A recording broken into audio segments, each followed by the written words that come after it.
মাননীয় মন্ত্রী, মাননীয় মন্ত্রী, আপনাকে আমরা সামনেও দেখি স্বপ্নেও দেখি। মাননীয় স্পিকার, এক নারী বোন আমাকে গতকালকে ফোন করে বলেছে উনি গত পরশু রাতে আমাদের অর্থমন্ত্রীকে স্বপ্ন দেখেছেন। উনি স্বপ্নে দেখেছেন অর্থমন্ত্রী উনার টাকা ফিরিয়ে দিয়েছেন। মাননীয় স্পিকার, আমার এই বোনের স্বপ্ন কি পূরণ হবে? এই স্বপ্ন কি মাননীয় স্পিকার সত্যি হবে?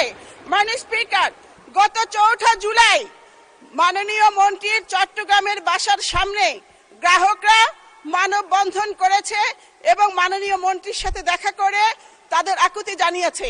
আমি খুশি হয়েছি, কারণ গ্রাহকরা জায়গা মতোই পৌঁছেছে এবং জায়গা মতোই গেছে। মাননীয় স্পিকার, আমাদের মাননীয় প্রধানমন্ত্রী, জনগণের প্রধানমন্ত্রী মাঝে মাঝে বিরোধী দলের মুডে চলে যান।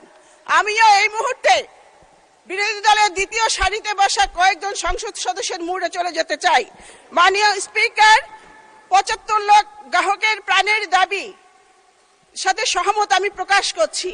সেটি হচ্ছে, একদিকে মানুষ টাকা তোলার চিন্তায় আছে, আরেকদিকে এখানে যোগ হয়েছে হেয়ার কাট নামক এক মরণ কাট সমস্যা। মরার উপর খাড়ার গা। মাননীয় স্পিকার, আমি মাননীয় মন্ত্রীকে বিনয়ের সাথে প্রশ্ন করতে চাই। আমি জানতে চাই যে ব্যাংক ডাকাতদের ডাকাতির এবার কেন আমানতকারীদের নিতে হবে? আমানতকারীদের কি অপরাধ? আমানতকারীদের অপরাধ হচ্ছে যে তারা বিশ্বাস করে ব্যাংকে টাকা রেখেছিল। মাননীয় স্পিকার, 75 লাখ গ্রাহকের দাবির সাথে সহমত পোষণ করে আমারও দাবি, হেয়ার কাট নামক এই মরণ কাটটি প্রত্যাহার করতে হবে, প্রত্যাহার করতে হবে, প্রত্যাহার করতে হবে। বক্তব্য পরিষ্কার, যারা জনগণের টাকা লুট করেছে। মাননীয় সদস্য প্রশ্ন করেন, ছোট করেন প্লিজ, প্রিসাইজ করেন। আই এম কামিং, এক সেকেন্ড শেষ করছি। মাননীয় স্পিকার, বক্তব্য পরিষ্কার, যারা গ্রাহকের টাকা লুট করেছে ওই সমস্ত ব্যাংক খেকো, ব্যাংক ডাকাত, ব্যাংক লুটেরাদের কোনো ক্ষমা নেই, কোনো ক্ষমা হতে পারে না। মাননীয় স্পিকার, তারা পৃথিবীর যেখানেই থাকুক ওই ফিরিয়ে এনে তাদেরকে ডিম থেরাপি দিয়ে তাদের এই টাকা আদায় করতে হবে। মাননীয় স্পিকার, মাননীয় মন্ত্রীর কাছে আমার প্রশ্ন, হেয়ার কাট নামক মরণ কাট প্রত্যাহার করে 75 লাখ গ্রাহককে স্বস্তি দেওয়ার কোন পরিকল্পনা আপনার মন্ত্রণালয়ে আছে কিনা? ধন্যবাদ মাননীয় স্পিকার। মাননীয় মন্ত্রী, আপনাকে আমরা সামনেও দেখি স্বপ্নেও দেখি। দয়া করে উত্তরটা দেন। মাননীয় স্পিকার, আমি ভীত সন্ত্রস্ত বোধ করছি। অলমোস্ট ওয়ার্নিং এর মতো বক্তব্য এসেছে। মাননীয় স্পিকার, আমি আগেই বলেছি এটা একটা হৃদয় বিদারক ঘটনা ঘটেছে এবং একটি নির্বাচিত সরকারের দায়িত্ব এটার সঠিক সমাধান দেওয়া।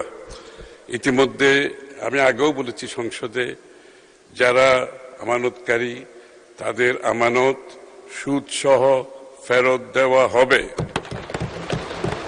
ইনশাআল্লাহ। তবে একটু ধৈর্য ধরতে হবে, কারণ এই ব্যাংকগুলো সবগুলোই লোকসানের মধ্যে আছে এবং লোকসান কিন্তু প্রতিদিন বাড়ছে। লোকসানই একটা ব্যাংকে আপনার যেখানে তার আমানতে ফিরিয়ে দিতে পারছে না এবং তাকে সুদ দেওয়া যে কত কঠিন সেটা আপনারা বুঝতে হবে। তারপরও একটি নির্বাচিত সরকার জনগণের স্বার্থ সংরক্ষণে আমরা নিশ্চিতভাবে তাদের আমানত এবং সুদ ফেরত দেওয়া হবে, কিন্তু এটার জন্য একটা সময়ের প্রয়োজন।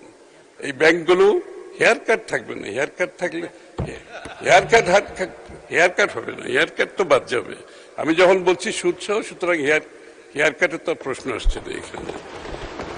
তবে আমি আবারও অনুরোধ করব, আমি জানি তাদের অপেক্ষা করারও সময় নাই। মানুষ চিকিৎসার অভাবে মারা যাচ্ছে, মানুষ তার মেয়ের বিয়ে দিতে পারছে না। আমি প্রতিনিয়ত এই সমস্ত সমস্যার সাথে সম্মুখীন হচ্ছে, প্রতিনিয়ত। মানে স্পিকার, এটার সমাধান একটু মধ্যমেয়াদী দীর্ঘমেয়াদী সমাধান হবে। তবে নিশ্চিতভাবে এটা বলতে পারি, আমানতকারীরা তাদের টাকা ফেরত পাবে, সুদসহ ফেরত পাবে, এটার নিশ্চিতভাবে বলা যাবে। তবে এটার জন্য একটু ধৈর্য ধারণ করতে হবে। মানে স্পিকার, আপনাকে ধন্যবাদ। আপনাকে ধন্যবাদ মাননীয় মন্ত্রী।